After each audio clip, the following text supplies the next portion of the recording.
Hi, welcome back to the channel. My name is Cynthia. That was a little sing-songy intro for me. I don't typically have that lilt in my voice. I'm not sure where that came from straight out of the gate. But anyways, welcome back. I'm Cynthia. If you're new here, this is going to be, as you can see in front of you, there's a black amethyst crystal druzy cluster, and I have been using this portal here. There's an energy, a portal energy with this cluster to scry, and this is going to be a collective message today for us, whatever would like to come out. And I just want to welcome you in. Thank you for being here. Scrying is available to anyone that wants to learn how to do it. Mirror gazing can feel a little frightening to some folks. I also do mirror scrying. This is not mirror scrying. This is through a portal. You can also scry portal like this through either a skeleton keyhole in the key itself, right? Like the crown of the key. You can gaze through that to scry. You can also gaze through like river stones that have a hole in them like this that are worn through by water. Those are also used for this type of divination work. This is just for FYI for people that might be interested in the history of scrying. You can also gaze straight into these flames here. I've also got this quartz sphere. I don't know how well that's coming out here in the light, but I just want to thank you for being here. Whatever comes out here. Just for a little bit of reference, I've been channeling a lot of the color blue, and so I've got my Oshun doll here and my blue raku pot that was a gift from my dad many years ago. So honoring the color blue, the ocean as well. My cat's very intrigued by the energy all of a sudden. As soon as I opened up to do this gaze, he started getting really vocal. So let's just see what happens. Thank you again for being here.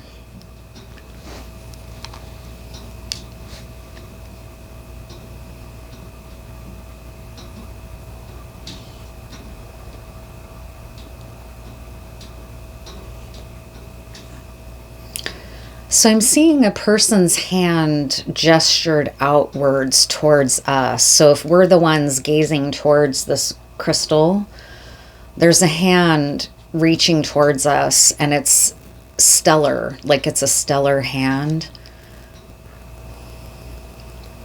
But the shape is human in nature.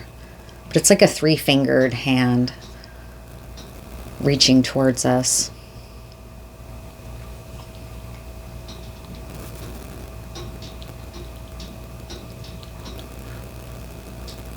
It's like flying. It's like a flying figure.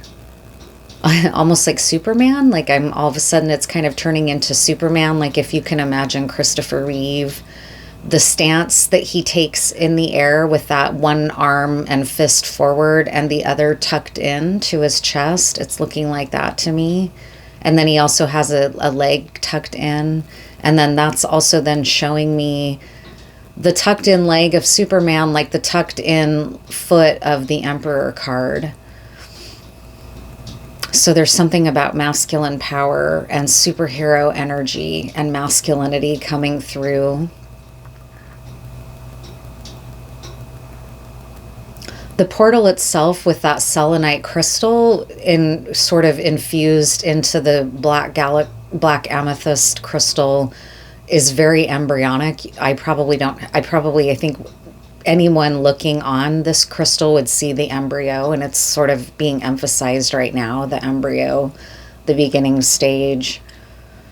In a meditation a few days ago, I saw like a dinosaur egg and the embryo of a dinosaur, which was interesting. That's not what I'm seeing this time. This is a human embryo, like what you can probably see right along with me here. You don't have to be scrying to see that. It's a fairly represented, highly visible embryo there, shape. But, in terms of where I am geographically, in present day United States of America, that's very relevant, right? We're talking about reproductive health. That's very much on the line for people who identify as women. And really, it should be for people who identify as men too, although that's the gap, that's the chasm in understanding here, right? Men have not, or people who identify as men often don't recognize that it impacts them just as much. It's about their bodily agency just as much as it is ours. They fail to see that to their own detriment. That's coming through really strong. Typically, I try to avoid interpreting, but this is very much a message about that. And I'm just delivering that message. It's not for me to censor that. But it's a fool's errand for men to think that they are not threatened by what threatens women right now, because it's a threat to all of us.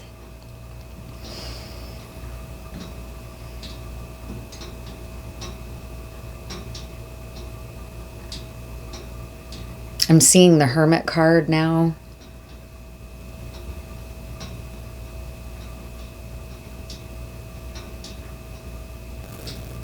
And the spirits of these galactic, like, for me, it has shown up like Oshun, but they've also kind of shown up like Blue Avian. There's kind of a link to Afrofuturism there. There's a lot of energy coming through right now about a galactic Black Madonna for me through this galaxy. And I don't know if this is always going to be the case or if it's just for now, for us. She's needed in these times to help us comfort our hearts. I mean, the Virgin Mary is a very classic, heart-comforting, sacred heart type energy. And the Black Madonna embodies a lot of that. She definitely has her own characteristics, I feel, at least personally. I'm not someone who speaks for the Black Madonna by any means, but that's a syncretic image, right? She's not just Catholic, though. There's something that transcends dogmatic religion as understood by people about her energy, and she speaks in a whisper when she shows up through this portal, and that's kind of what I'm experiencing right now a little bit, is that quiet absence of sound in space, right? That's her voice almost, which is nice. It can be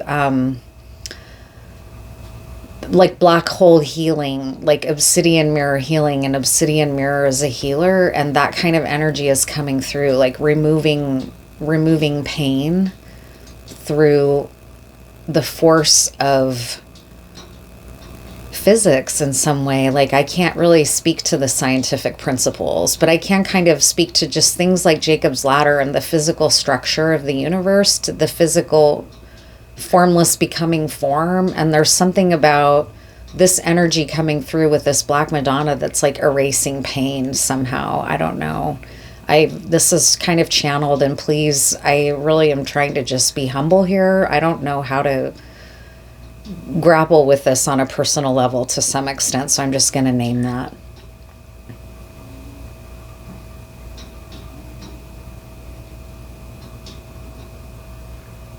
I'm seeing the Ten of Wands card and the carrying of that bundle of sticks, and how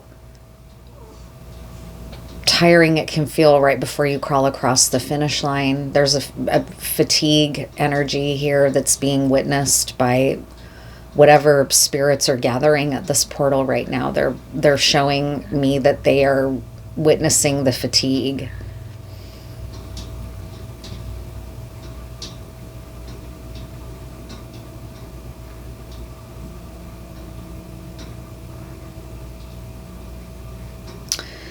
And I did a reading the other night. I got up in the middle of the night, and right as I started, my last candle went out, and it's showing me that candle going out. But it's saying, the message with that showing me that candle going out is that because the candle goes out doesn't mean fire ceases to exist. So there's still, like, there's just needs to be a reignition. And now all of a sudden, Bad Brains reignition is coming through. So that album, I think that's from their kind of quintessential album.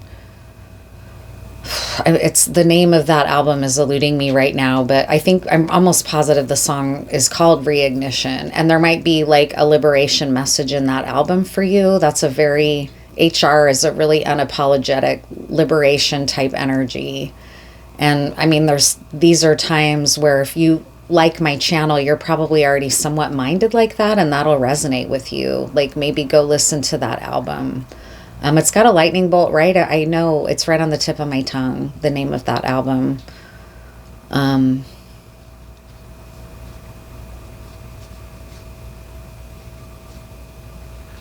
Sorry, I kind of started spacing out for a minute.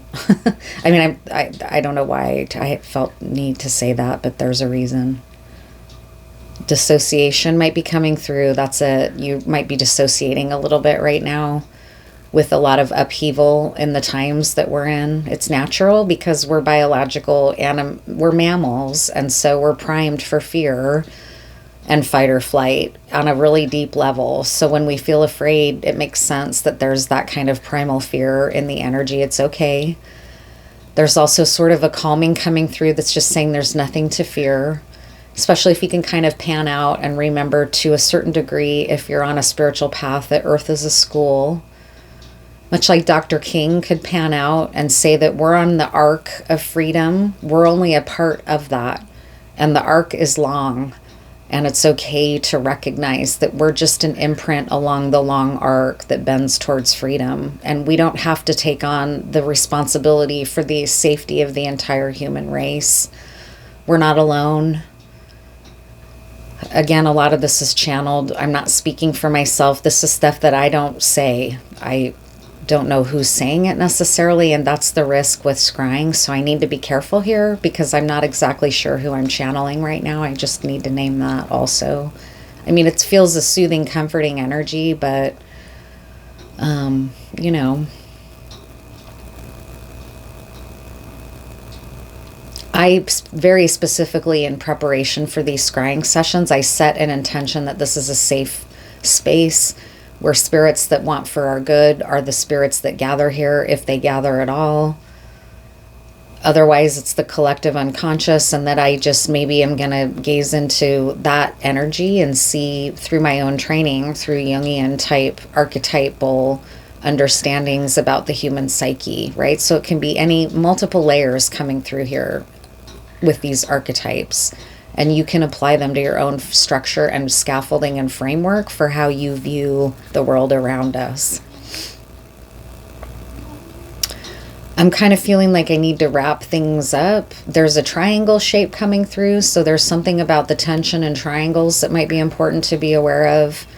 It's easy to feel on the outside of a triangle and on the unstable end of the triangle, so it's important if you find yourself in that kind of energy, regardless of where you are in the triangle, to be aware of the other parties in the triangle and what it feels like for those parties, and maybe even stepping out of the triangle.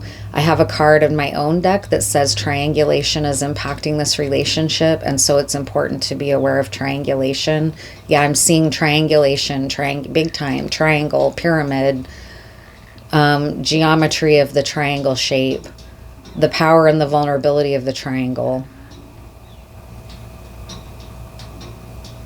You might like exploring sigil magic. That could be something that helps you feel empowered right now, setting your intentions, pouring them into sigils, and then letting the fire send up the intentions to the higher planes. And then as I'm wrapping up now again, I just want to point out here this herb bundle. This was made by a local herbal liberatory herbalist, liberation theologist, Reverend. She made these for our group that were going and demonstrating against a local elected official on behalf of ending the genocide in Gaza.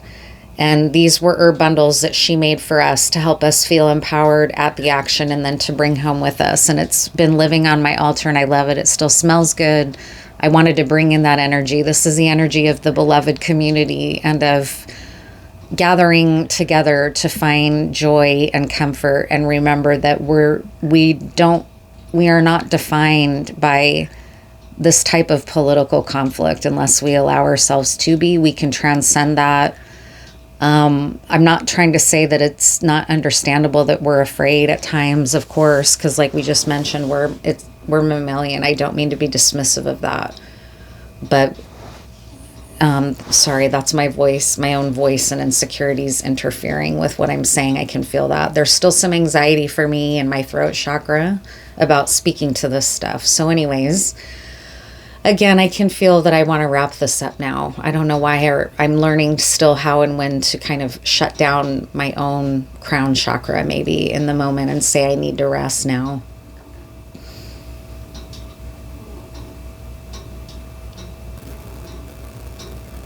Yeah. Okay. So I'm sending out much love. I'm going to go ahead and close this out. Cut the cords here energetically so that we can all safely go about our day and not feel entangled in each other's vibe. Those of us that might have caught this. I'm sending you my deepest respect and love.